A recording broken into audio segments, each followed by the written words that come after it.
The CALL7 investigators breaking news at 10, uncovering the officer assigned to Evan Ebel taking the weekend off when the dangerous parolee disappeared. CALL7 investigator Theresa Marchetta with new answers after asking tough questions. Our investigation also finding the backups in place failed to prevent the murder of State Prisons Chief Tom Clements and another man, presumably at the hands of Ebel.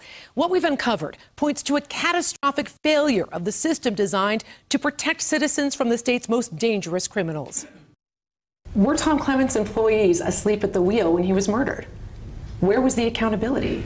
Theresa, we're not going there. We're not talking about the Ebel case any more than what's in there. Department of Corrections employees trying to shut down our questions, even though they directly relate to this timeline they released. A timeline that fails to show exactly what Evan Ebel's parole officer was doing while Ebel was throwing up red flag after red flag, failing to check in, cutting his ankle bracelet, and ultimately, according to police, committing murder. Fortunately, the CY system is able to chronological record all contacts with our offenders. Parolees like Ebel are required to check into CYs. If they fail to do so, their community parole officer, or CPO, receives an alert. We asked Parole Director Tim Hand several times if a CPO is required to check CYs and respond to those alerts. How often are the CPOs supposed to check in with CYs? The CPOs check in with CYs on a fairly frequent basis. We found when Ebel was breaking the terms of his parole, there was no requirement for Ebel's parole officer to check the system. No requirement for him to respond as the alerts from CYs were being sent. Even more concerning, DOC sources confirm Ebel's officer, whose name we're withholding, is a member of a specialized gang unit. Elite officers assigned to the most dangerous parolees. Do they have special training, lighter caseloads? Are they paid more? Sure, they do have special training. I think that they work very closely with local law enforcement agencies around gang-related issues. I'm trying to understand what the difference is between a gang unit CPO and a regular CPO if the response time doesn't seem any faster. We've gone there. We've gone there.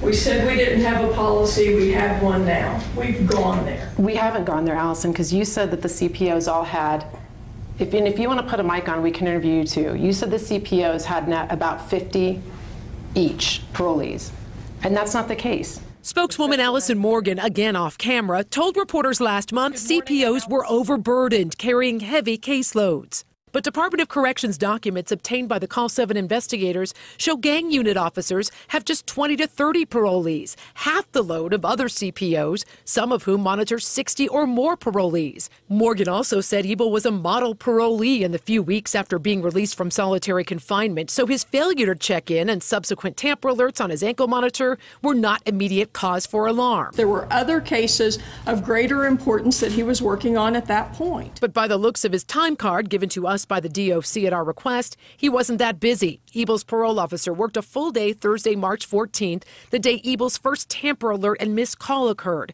The next day, Friday, the officer takes off early, just 3 hours on the job. Meanwhile, Ebel's still missing call-ins and ignoring alerts to repair his ankle monitor. The officer takes Saturday off. Ebel, an absconder, still on the run, but parole doesn't know it. Sunday, pizza delivery driver Nate Leon disappears. Ebel's officer again takes the day off.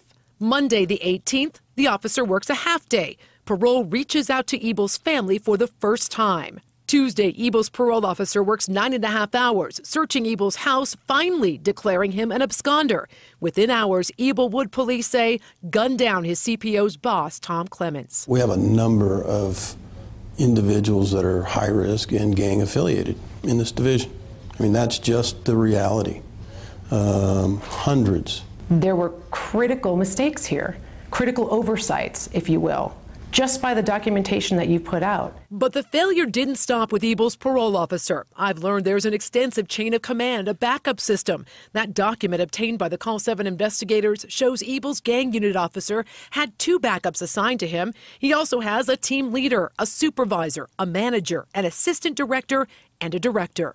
Where were all those checks and balances on this week? Have you held people accountable for those events of that week?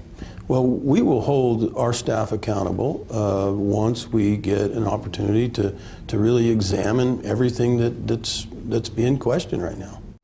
No, we're not sharing the name of Ebel's parole officer because at this point, it's not clear that he actually did anything wrong.